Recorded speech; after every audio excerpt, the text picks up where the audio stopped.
Testing, testing. 1, 2, 3, 3, 3, 3. We're back from the brink, back in the saddle at Backlit Center, the podcast.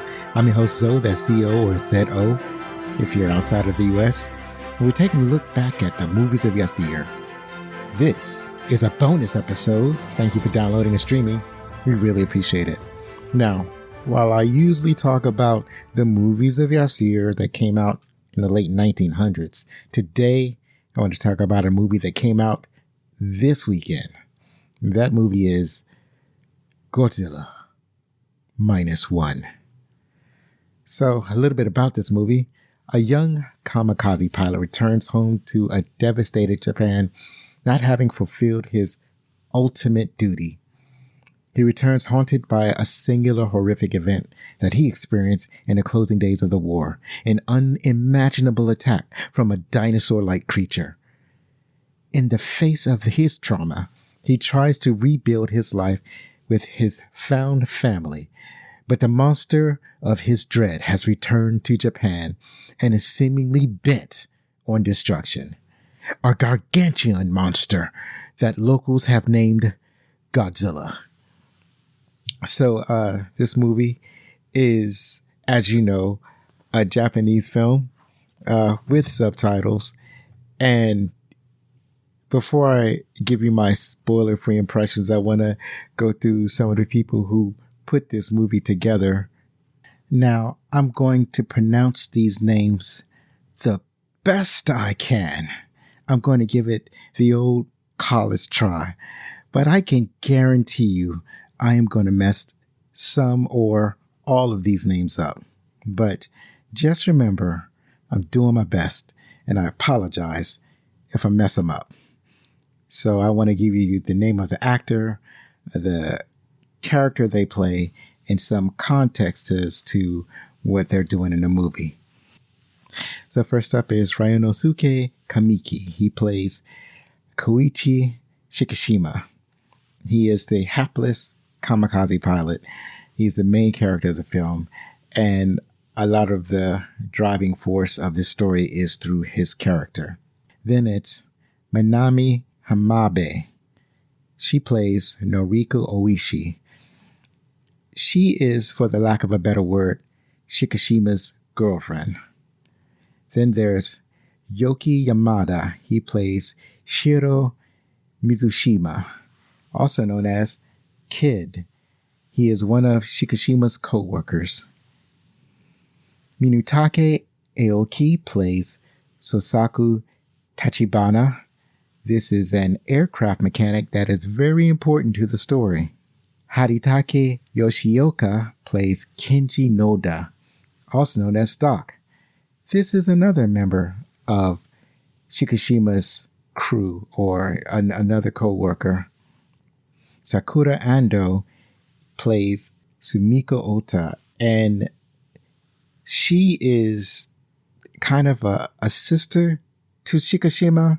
They have kind of a sister-brother relationship, or maybe they were best friends. It's hard to define because they don't really explain it, but I think the context is that these are friends, childhood friends, that have a kind of brother-sister relationship. Finally, we have Kuronosuke Sasaki playing Sienji Akitsu. He is also known as Captain. This movie is directed by Takashi Yamazaki, and the music is by Naoki Sato. So now I want to get into my impressions of the movie. I thought of this at first originally as a remake of the original 1954 Godzilla. And for the most part, it is. As broad strokes, that's what this movie is. But the themes from this movie I feel like they go much deeper than in the original movie. As I understand the original movie, or as I came to understand it, is basically Godzilla represents basically the atomic age, the coming of the atomic age, and the destruction that atomic weapons had wrought on Japan. As you know, Japan is the only country where atomic weapons had been used in war. It killed hundreds of thousands of people in Japan in the immediate impact of the atomic weapons, and then hundreds of thousands more who were, perhaps millions more, were irradiated. They suffered from radiation sicknesses for the rest of their lives. But in this movie, it goes a little bit deeper. While they kind of touch on the use of atomic weapons and the broad strokes of the themes of the movie, like the reason it's called Godzilla Minus One is that after the fallout of World War II, Japan had essentially lost everything. Families had lost everything. The nation was at zero. And then Godzilla comes to the island while the island is in process, or the islands or the archipelago, while the country is in the process of rebuilding. Godzilla comes and basically puts things worse than zero. Now they're at -1. So that's why the movie is called Godzilla Minus One, because now they're at a deficit. They're less than they were before. This movie has a very human story.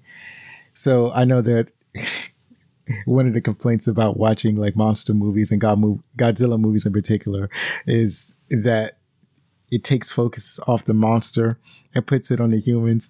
But in my view, this is always supposed to be the case. I remember growing up watching Godzilla movies and not really being interested in what the humans were doing and just waiting for the monsters to come out and fight. And that's what I watched the movies for. I was basically guys in rubber suits doing a wrestling match. That's what I signed up for. And I didn't really stick around for the deal with the humans, what the people were doing. I wasn't all that interested in it. But when you watch these movies, the reason that the human parts are so important is because it's supposed to be telling a human story. So in this movie, as in the original movie, it delves deep into the human story. In this movie, it deals with themes of PTSD, the damage that war can do to people. There are strong themes regarding the value of human life and also the value of family. It also has themes of survivor's guilt. And there's a strong theme of cowardice that kind of runs throughout the movie. And I think it kind of has an examination of what cowardice is. So the pace of this movie is a little slow in the beginning.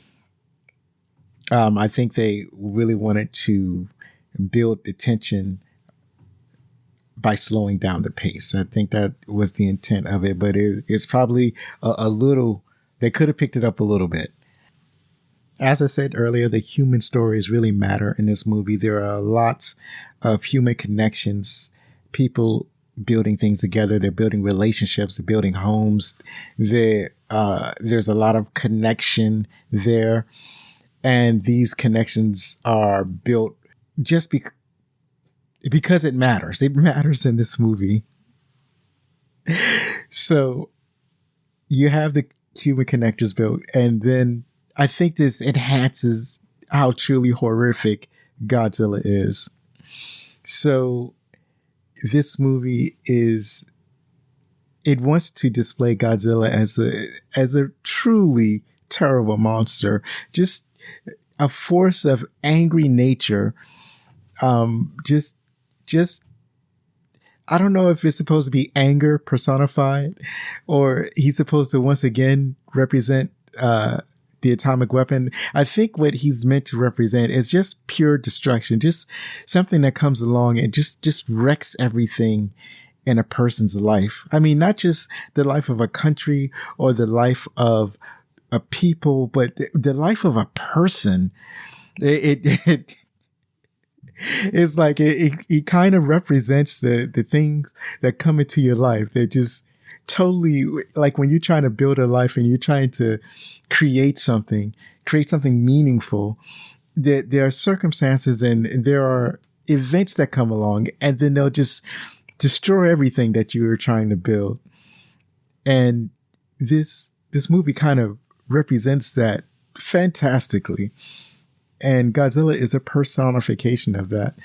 Now, there are some tweaks that they did with Godzilla, and I'm not necessarily talking about the design. It's speaking of the design of Godzilla is truly magnificent in a sense that he's a really good combination of what Godzilla had looked like in the past, as far as like a man in a rubber suit, and what a natural creature looks like. So it's a nice blending of these two elements to create Godzilla as his own unique things.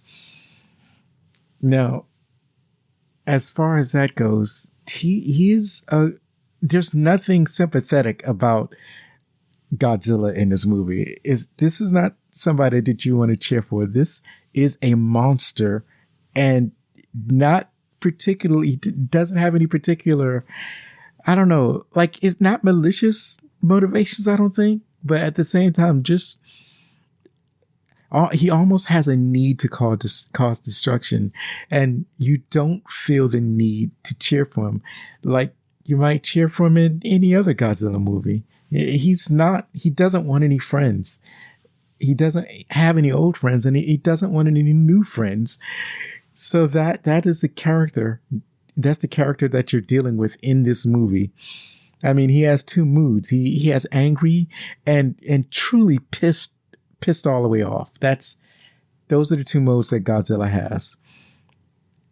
So the effects that they use for Godzilla are terrific. There are some tweaks to how he goes about the world, and as you watch the movie, you would discover the tweaks that they did to Godzilla.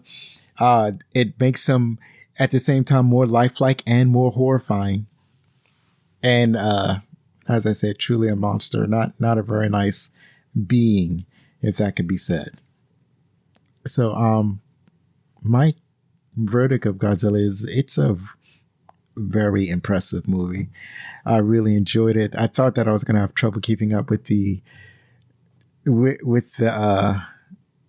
closed caption with my advanced age, but the closed captions were very easy to keep up with. It was almost like reading a children's book.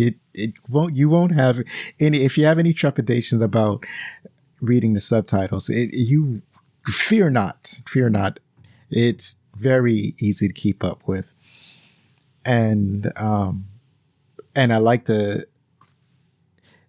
basically the style of filming. It's almost black and white. They kind of, it's not a very vibrant movie. And I think it kind of, you'll see a lot of things that harken back to the original movie. A lot of things that make nods at the original movie. And I think that the look of this movie, the way that the colors are kind of faded, is kind of a nod to the black and white original. There are some designs and some, I guess there may be some events that also kind of take you back to the original. There's a particular device that's in the original movie that is not in this movie, but is represented in this movie. There's a kind of visual representation of certain devices from the original movie. So, there are some scenes, not a scene. I don't know if you remember, but there are actually two versions of the original Godzilla. There's the original Japanese version, and then there's the American version where they kind of added some scenes with Raymond Burr, who kind of handhold Americans through the movie as they watch the movie.